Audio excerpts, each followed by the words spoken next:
Capítulo 1. Los pensamientos son cosas. El hombre que pensó en la manera de asociarse con Thomas A. Edison. Desde luego, los pensamientos son cosas muy poderosas cuando se combinan con la exactitud del propósito, la perseverancia y un imperioso deseo de convertirlos en riqueza o en otros objetos materiales. Hace algunos años, Arwen C. Barnes descubrió lo cierto que es que los hombres realmente piensan y se hacen ricos. Su descubrimiento no surgió de pronto, sino que fue apareciendo poco a poco, empezando por un ferviente deseo de llegar a ser socio del gran Edison. Una de las características principales del deseo de Barnes es que tenía total determinación. Quería trabajar con Edison, no para él. Observe con detenimiento la descripción de cómo fue convirtiendo su deseo en realidad, y tendrá una mejor comprensión de los principios que conducen a la riqueza. Cuando apareció por primera vez en su mente, Barnes no estaba en posición de actuar según ese deseo o impulso del pensamiento. Dos obstáculos se interponían en su camino: no conocía a Edison y no tenía bastante dinero para pagarse el pasaje en tren hasta Orange, New Jersey. Estas dificultades hubieran bastado para desanimar a la mayoría de los hombres en el intento de llevar a cabo el deseo. Pero el suyo no era un deseo ordinario. El inventor y el vagabundo. Barnes se presentó en el laboratorio de Edison y anunció que había ido a hacer negocios con el inventor. Hablando de su primer encuentro con Barnes, Edison comentaba años más tarde: estaba de pie ante mí, con la apariencia de un vagabundo, pero había algo en su expresión que transmitía el efecto de que estaba decidido a conseguir lo que se había propuesto. Yo había aprendido, tras años de experiencia, que cuando un hombre desea algo tan imperiosamente que está dispuesto a apostar todo su futuro en una sola carta para conseguirlo, tiene asegurado el triunfo. Le di la oportunidad que me pedía, porque vi que él estaba decidido a no ceder hasta obtener el éxito. Los hechos posteriores demostraron que no hubo error. No podía haber sido el aspecto del joven lo que le proporcionara su comienzo en la oficina de Edison, ya que ello estaba definitivamente en su contra. Lo importante era lo que él pensaba. Barnes no consiguió su asociación con Edison en su primera entrevista. Obtuvo la oportunidad de trabajar en el despacho de Edison por un salario insignificante. Transcurrieron los meses. En apariencia, nada había sucedido que se aproximase al codiciado objetivo que Barnes tenía en mente como su propósito inicial y decidido. Pero algo importante estaba sucediendo en los pensamientos de Barnes.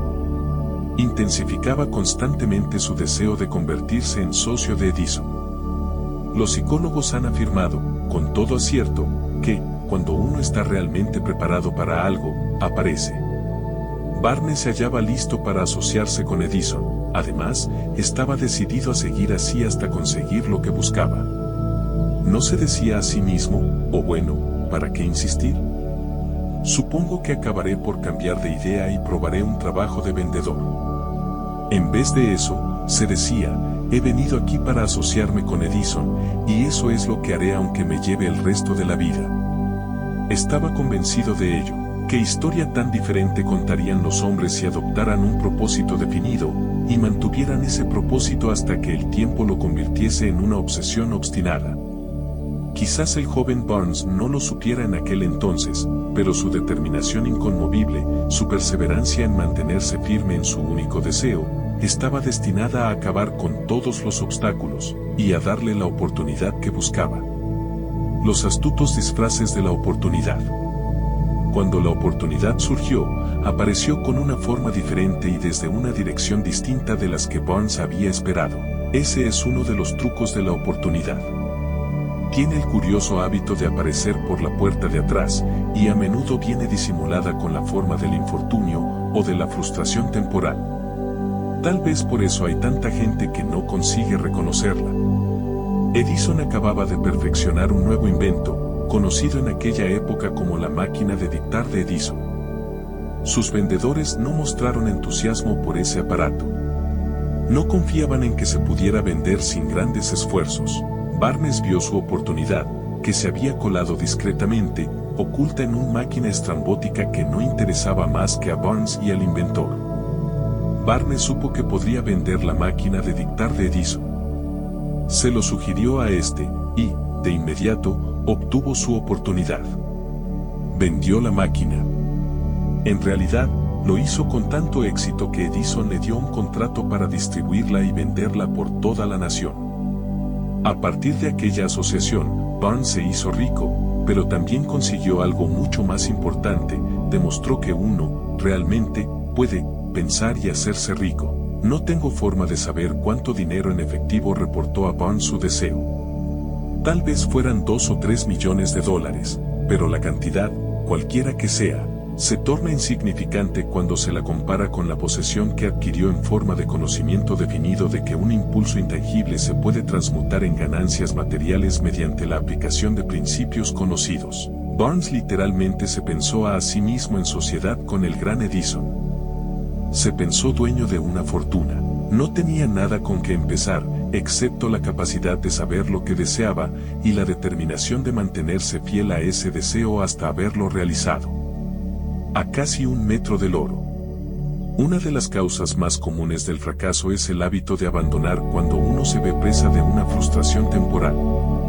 Todos somos culpables de este error en un momento u otro.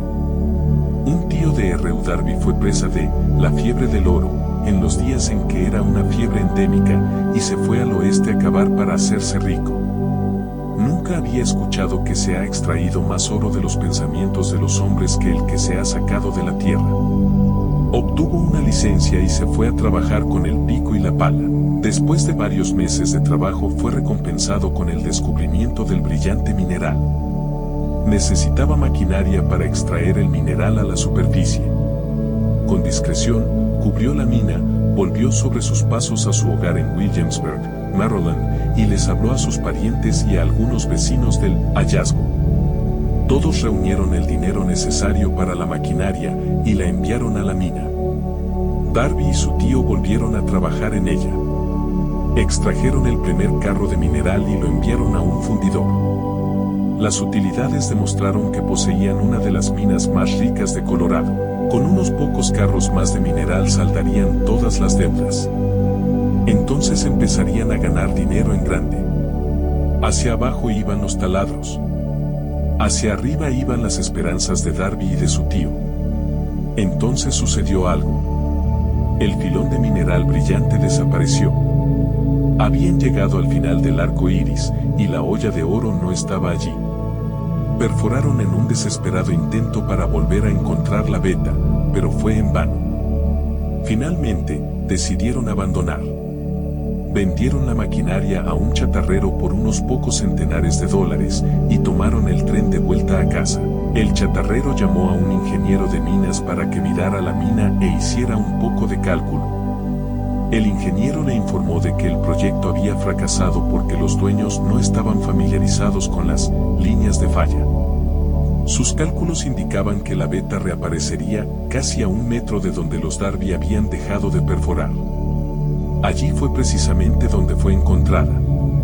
El chatarrero extrajo millones de dólares en mineral de aquella mina porque supo buscar el asesoramiento de un experto antes de darse por vencido.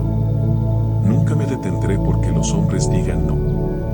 Mucho tiempo después, el señor Darby se recuperó sobradamente de su pérdida, cuando descubrió que el deseo se puede transmutar en oro. Eso le ocurrió después de que ingresara en el negocio de la venta de seguros de vida. Recordando que había perdido una inmensa fortuna por haber dejado de perforar a casi 1 metro del oro, Darby aprovechó esa experiencia en el trabajo que había elegido, con el sencillo método de decirse a sí mismo: me detuve a casi 1 metro del oro, pero nunca me detendré porque me digan no cuando les pida que compren un seguro.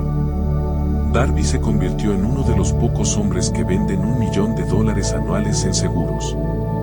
Su tenacidad se la debía a la lección que había aprendido de rendirse en el negocio de la mina de oro. Antes de que el éxito aparezca en la vida de cualquier hombre, es seguro que éste se encontrará con muchas frustraciones temporales y tal vez con algún fracaso. Cuando la frustración se adueña del hombre, lo más fácil y más lógico que puede hacer es abandonar. Eso es lo que la mayoría de los hombres hacen. Más de 500 de los hombres más prósperos en los Estados Unidos le han dicho al autor que sus mayores éxitos surgieron un paso más allá del punto en que la frustración se había apoderado de ellos. El fracaso es un embustero con un agudo sentido de la ironía y la astucia. Se deleita en hacernos tropezar cuando el éxito está casi a nuestro alcance. Una lección de perseverancia de 50 centavos. Poco después de que Darby se doctorase en la Universidad de los Golpes Fuertes y decidiera aprovechar su experiencia en el asunto de la mina de oro, tuvo la buena fortuna de estar presente en una ocasión que le demostró que no necesariamente significa no. Una tarde ayudaba a su tío a moler trigo en un viejo molino. Este dirigía una granja grande, donde vivían cierto número de granjeros arrendatarios de color. La puerta se abrió silenciosamente, y una niña, hija de uno de los arrendatarios, entró y se situó junto a la puerta. El tío levantó la vista, miró a la niña y gritó con aspereza: ¿Qué quieres? Mi mamá dice que le mande 50 centavos, respondió, sumisa, la niña. Ni hablar, replicó el tío, y ahora vete a tu casa. Sí, señor, dijo la niña, pero no se movió. El tío siguió con su trabajo, tan ocupado que no prestó atención a la niña y no se dio cuenta de que no se había marchado.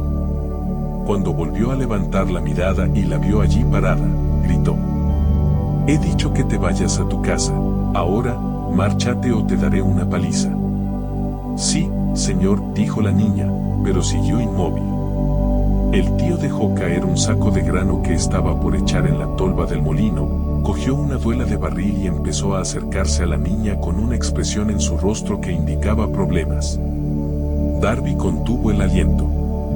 Estaba seguro de hallarse a punto de presenciar una agresión. Sabía que su tío tenía un temperamento feroz. Cuando su tío llegó donde estaba la niña, ella dio un rápido paso al frente, le miró a los ojos, y gritó con todas sus fuerzas: mi mamá necesita esos 50 centavos. El tío se detuvo, la miró unos instantes, y luego dejó lentamente la duela de barril a un lado, se metió la mano en el bolsillo, sacó $10 y se lo dio a la niña. Ella cogió el dinero y se encaminó despacio hacia la puerta, sin quitar los ojos del hombre al que acababa de vencer. Después de que la niña se hubo marchado, el tío se sentó en una caja y permaneció mirando por la ventana durante más de 10 minutos. Estaba reflexionando, sorprendido, sobre la derrota que acababa de sufrir.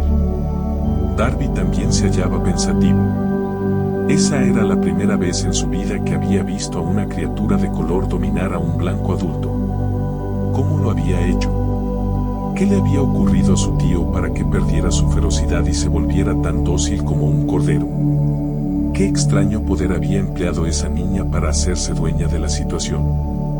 Estas y otras preguntas similares destellaban en la mente de Darby, pero no halló las respuestas hasta muchos años después, cuando me relató la historia. Curiosamente, el relato de esa inusual experiencia la escuché en el viejo molino, el mismo sitio donde su tío recibió esa lección. El extraño poder de una niña. En aquel viejo molino polvoriento, el señor Darby me relató la historia del extraño triunfo, y terminó preguntándome: ¿cómo entiende esto? ¿Qué extraño poder tenía esa niña para dominar por completo a mi tío? La respuesta a esa pregunta la encontrará en los principios que se describen en este libro. La respuesta es categórica y completa. Contiene detalles e instrucciones suficientes para que cualquiera comprenda y aplique la misma fuerza con la que ella se encontró de forma accidental. Manténgase alerta y observará el extraño poder que acudió en ayuda de la niña. Tendrá un atisbo de ese poder en el próximo capítulo. En alguna parte del libro encontrará una idea que aguzará sus poderes receptivos y pondrá a su alcance, para su propio beneficio, ese mismo poder irresistible. La comprensión de él puede aparecer ante usted en el primer capítulo, o tal vez surja en su conciencia más adelante. Puede presentarse en forma de una sola idea. O quizá la encuentre en la naturaleza de un plan, o en un propósito. Una vez más, puede hacerle volver sobre sus pasadas experiencias de frustración o de fracaso, para aportar alguna lección mediante la cual usted recupere todo lo que había perdido en su fracaso. Después de haberle explicado al señor Darby el poder que la niña de color había empleado quizás sin saberlo, él repasó enseguida sus 30 años de experiencia en la venta de seguros de vida, y estuvo francamente de acuerdo en que su éxito en ese campo se debía, en gran parte, a la lección que había aprendido de la pequeña. El señor Darby señaló: cada vez que un posible comprador trataba de deshacerse de mí, sin comprar el seguro, yo visualizaba a la niña, parada en el viejo molino, con sus ojazos desafiantes, y me decía a mí mismo: tengo que conseguir esta venta. La mejor parte de las ventas que he hecho han sido a gente que me había dicho no. El señor Darby también recordó su error al haberse detenido a 1 metro escaso del oro. Pero me dijo: esa experiencia fue una bendición encubierta. Me enseñó a seguir insistiendo sin que importasen las dificultades, y fue una lección que necesité aprender antes de poder tener éxito en cualquier campo. Esta historia del señor Darby y de su tío, de la niña y de la mina de oro, sin duda la leerán centenares de hombres que se ganan la vida vendiendo seguros de vida, y el autor desea ofrecer a todos ellos la sugerencia de que Darby le debe a esas 2 experiencias su capacidad para vender más de $1 millón anuales en seguros de vida. Las experiencias del señor Darby fueron bastante comunes y triviales, y, sin embargo, contienen la respuesta de su destino en la vida, por lo tanto fueron tan importantes, para él, como su propia vida. Sacó provecho de ellas porque las analizó, y supo ver lo que le enseñaban. Pero ¿qué hay del hombre que no tiene el tiempo ni la inclinación para estudiar el fracaso en busca del conocimiento que pueda conducirlo al éxito? ¿Dónde y cómo va a aprender el arte de convertir los fallos en escalones hacia la oportunidad? Para responder a esas preguntas se ha escrito este libro.